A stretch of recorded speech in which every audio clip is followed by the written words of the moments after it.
매일 성경 묵상 나눔입니다. 8월 4일 목요일입니다. 오늘은 레위기 19장 하반부를 묵상합니다. 본문을 읽습니다. 너희는 내 규례를 지킬지어다. 내 가축을 다른 종류와 교미시키지 말며 내 밭에 두 종자를 섞여 뿌리지 말며 두 재료를 직조한 옷을 입지 말며 만일 어떤 사람이 다른 사람과 정혼한 여종 곧 속량되거나 회방되지 못한 여인과 동침하여 설정하면 그것은 책망을 받을 일이니라. 그러나 그들은 죽임을 당하지 아니하리니 그 여인이 해방되지 못하였기 때문이니라. 그 남자는 그 속건 제물 곧 속건제 순양을 회막문 여호와께로 끌고 올 것이요 제사장은 그가 범한 죄를 위하여 그 속건제 순양으로 여호와 앞에 속죄할 것이요 그리하면 그가 범죄한 죄를 사함을 얻으리라.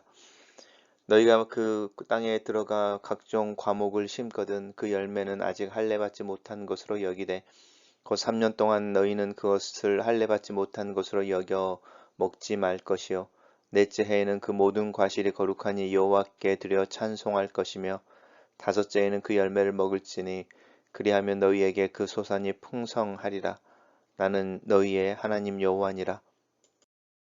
너희는 무엇이든지 핏째 먹지 말며 점을 치지 말며 술법을 행하지 말며 머리카락을 둥글게 깎지 말며 수염 끝을 손상하지 말며 죽은 자 때문에 너희의 살에 문신을 하지 말며 무늬를 놓지 말라.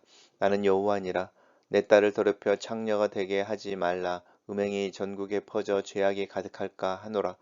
내 안식일을 지키고 내 성소를 귀히 여기라. 나는 여호와니라. 너희는 신접한 자와 박수를 믿지 말며 그들을 추종하여 스스로 더럽히지 말라. 나는 너희 하나님 여호와니라. 너는 센 머리 앞에서 일어서고 노인의 얼굴을 공경하며 내 여호와를 경외하라. 나는 여호와니라. 거류민이 너희 땅에 거류하여 함께 있거든 너희는 그를 학대하지 말고 너희와 함께 있는 거류민을 너희 중에서 나은 자 같이 여기며 자기같이 사랑하라. 너희도 애굽 땅에서 거류민이 되었었느니라. 나는 너희의 하나님 여호와니라. 너희는 재판할 때나 길이나 무게나 양을 잴 때에 불의를 행하지 말고 공평한 저울과 공평한 추와 공평한 에바와 공평한 흰을 사용하라. 나는 너희를 인도하여 애굽 땅에서 나오게 한 너희 하나님 여호와니라. 너희는 내 모든 규례와 내 법도를 지켜 행하라. 나는 여호와니라. 오늘 본문은 5개의 단락으로 나눠져 있습니다.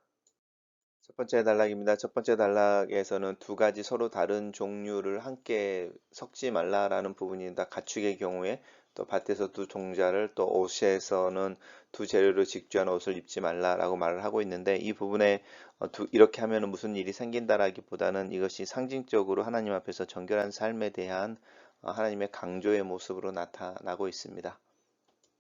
단락을 요약해 보겠습니다. 이 단락을 너희는 하나님의 규례를 따라 가축을 다른 종류와 교미시키지 말고 두 종자를 섞어 밭에 뿌리지 말고 두 재료로 직주한 옷을 입지 말라. 본문 그대로 정리했습니다. 두 번째 단락입니다. 두 번째 단락은 어떤 사람이 다른 사람과 정혼한 여종이니까요.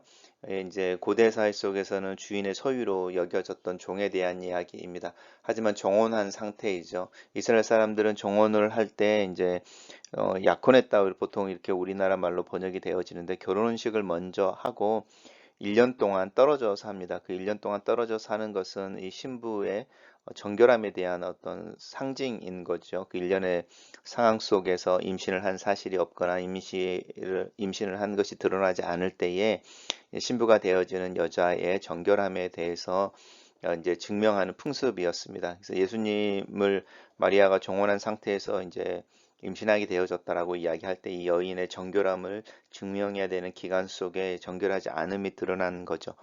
근데 이제 그 사이에는 이렇게 신랑과 떨어져서 그렇게 1년이라는 시간을 보내야 되는데 그 사이에 이 여종이 아직 속량되거나 해방되어지지 않았다라고 하는 이유 때문에 여전히 자기의 소유라는 것 때문에 그 여인과 동침하여 성적인 문제가 생겼을 때에 책망을 받는 것에 대한 이야기를 합니다. 이렇게 책망을 받아야 되는데 이것은 이제 사형이라고 하는 죽음에까지 물어야 되는 죄라기보다는 이제 하나님 앞에서 이 여인과 결혼한 남편이 있을 테니까, 남자가 있을 테니까, 아니면 이제 그 가족들에게 그 명예를 훼손시켰거나 이제 이런 부분들, 손해를 끼쳤거나 이런 부분들이 있어서 속건제물이라고 하는 이제 5개의 제사가 있을 때 이 속건제라고 하는 것은 이웃에게 구체적인 손해를 끼쳤을 때에 피해를 입혔을 때에 하나님 앞에 제사를 드리고 용서를 구하는 죄인데 제사인데 그런 제사를 드릴 것에 대해서 명령하고 있습니다. 단락을 요약해 보겠습니다. 다른 사람과 정혼한 여종과 성적 관계를 맺는 것은 책망받을 일이니 속건제 순양을 가지고 와 여호와 앞에 속죄하라 이렇게 정리했습니다. 세 번째 단락에서는 이제 흥미롭게 그 땅에 들어가서라고 하는 부분이죠. 레위기에서 계속 여전히 가나안 땅에 들어가는 것을 미래형으로 쓰고 있습니다. 그래서 아직 들어가지 않은 상태에서 광야에서 모세를 통해서 주어진 하나님의 율법이라는 이제 그것이 계속 강조되어지는데 각종 과목을 심거든 이것은 이제 과실나무인 거죠. 과실나무이고 뭐 대표적인 것이 올리브였겠죠. 올리브이고 또 여러 가지 종류의 과실나무를 심을 때에 3년 동안은 먹지 말라 이렇게 말합니다. 이 3년 동안은 열매가 맺히지 않는다 이런 것은 아니죠. 우리가 과실나무를 심으면 어떤 것은 바로 그 해에 아니면 그 다음 해에 열매가 맺히는데 3년을 기다리라라고 말하고 있습니다.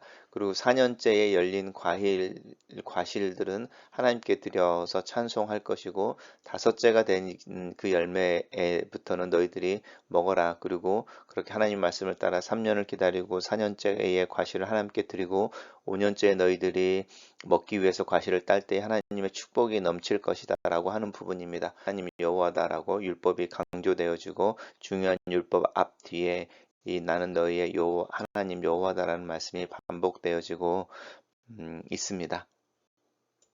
단락을 요약해 보겠습니다.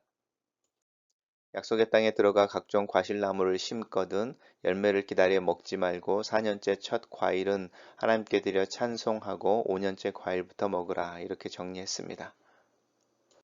네 번째 단락에서는 이제 이방인들 가나안 족속들과 다른 삶을 사는 것에 대해서 이야기하는데 피채 먹지 말라 이렇게 이야기하는데 아마 가나안의 어떤 풍습 중에 하나는 신들에게 제사를 드리고 나서 짐승을 잡아서 드릴 때에 아마 피를 통째로 피를 마시는 어떤 문화들이 있었던 것 같습니다. 그래서 단순히 피를 먹지 말라가 아니고 첫째는 피는 생명의 근원이니까 그 부분에 대해서 존경이나 주의를 표해야 된다라는 부분이 있고 두 번째는 그 당시에 우상 숭배의 또 다른 모습이어서 그런 것을 하지 말라 이렇게 말합니다.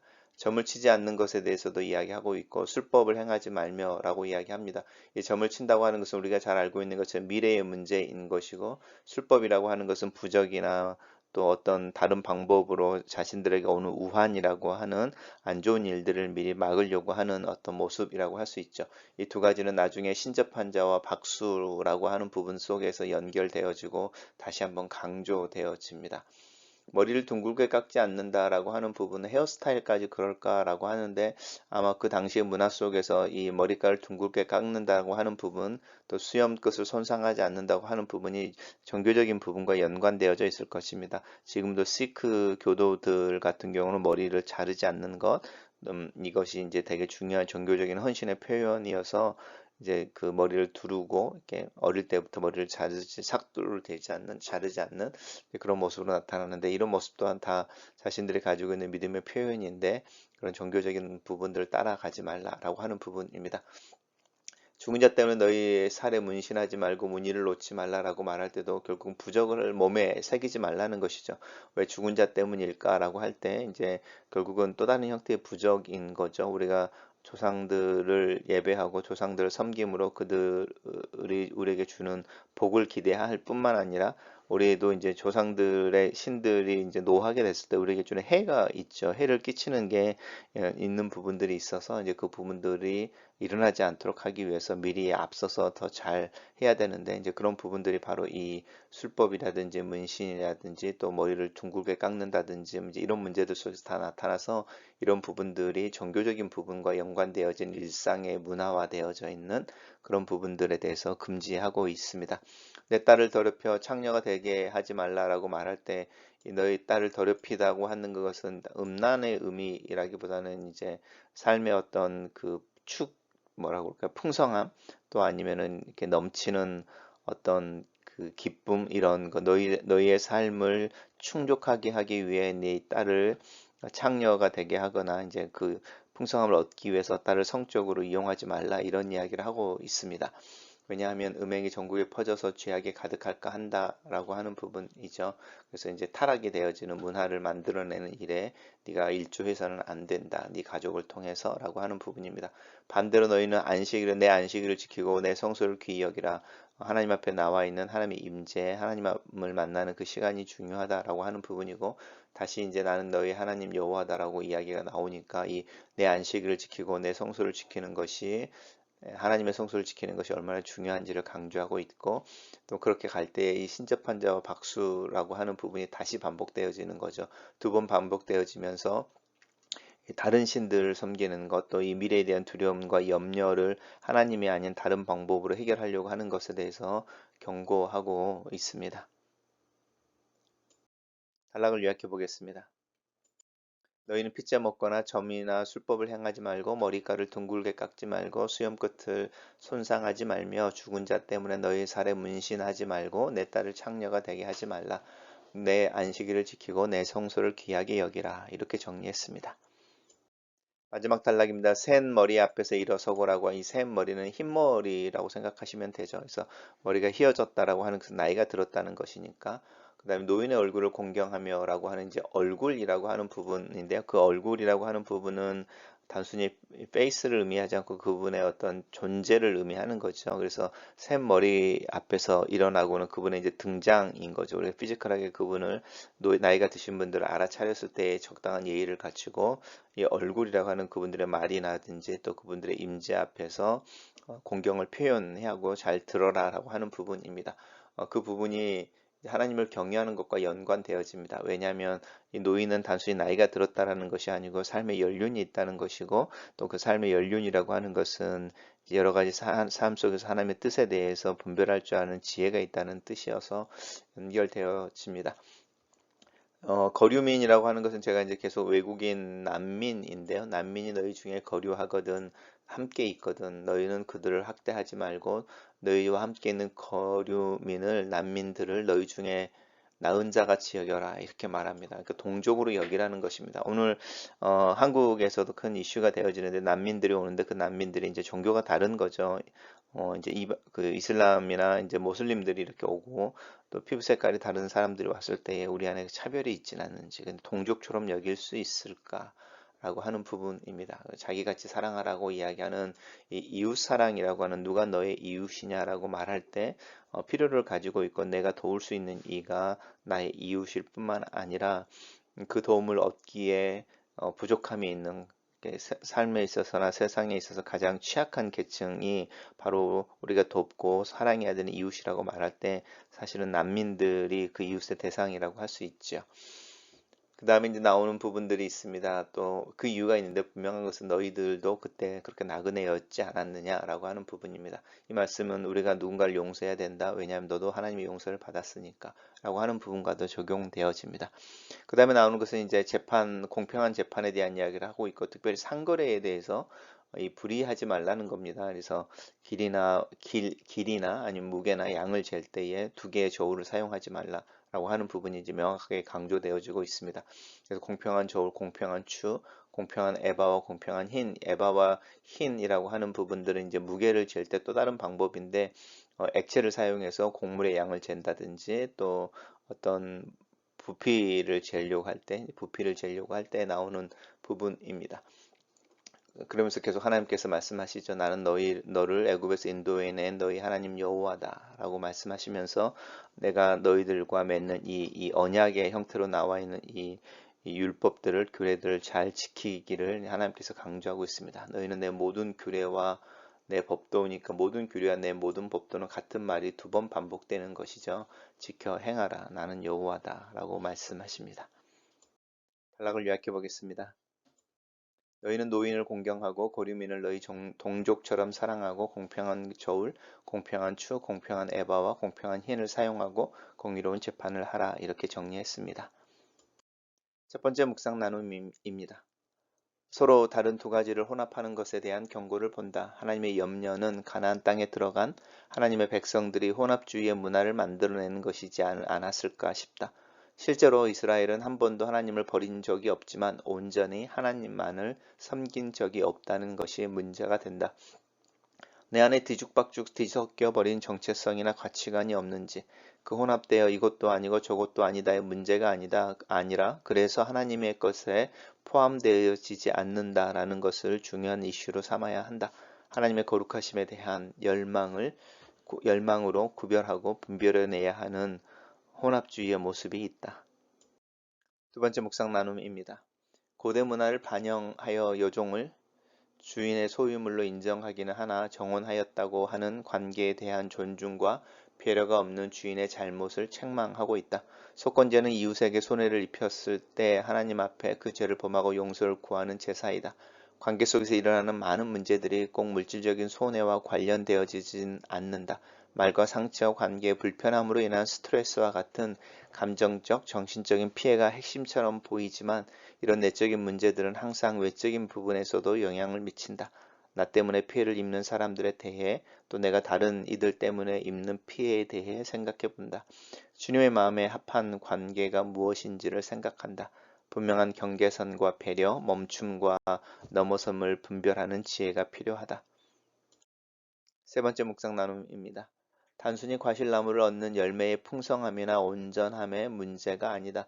어떤 새로운 것이 심겨졌을 때, 새로운 교회나 문화를 세우려고 할 때 하나님 앞에서 인내하며 기다리는 믿음의 노력이 필요하다. 하나님께서 기다리라고 하신 3년은 결코 짧지 않다. 눈앞에서 열렸다가 떨어지는 과실을 외면하는 것도 참 어려운 일이다. 그러나 과욕이나 욕심을 채우려고 하는 성급한 결정이 얼마나 큰 잘못된 결과를 가져오는지를, 특별히 하나님의 말씀을 붙잡고 살 때 그 말씀의 실현을 너무 쉽고 급하게 여기고 있지 않는지, 충분히 기다릴 줄 아는 믿음의 인내와 허락한 시간의 첫 열매를 하나님께 드릴 줄 아는 여유로움과 5년차가 되었을 때 그 열매를 풍성히 즐길 줄 아는 자유로움까지 믿음의 계단 하나하나를 오를 줄 알아야 한다. 네 번째 묵상 나눔입니다. 이 세상의 문화를 따르지 않고 이 세상의 가치관을 거슬러 사는 일이 쉽지 않다. 그 삶을 살아내기 위해 씨름하고 고민하는 동역자들이 필요하다. 거룩한 삶은 종교적인 영역에 있지 않고 일상의 삶, 문화와 세대의 흐름을 거슬러 살려고 하는 일상의 투쟁이라고 할 수 있다.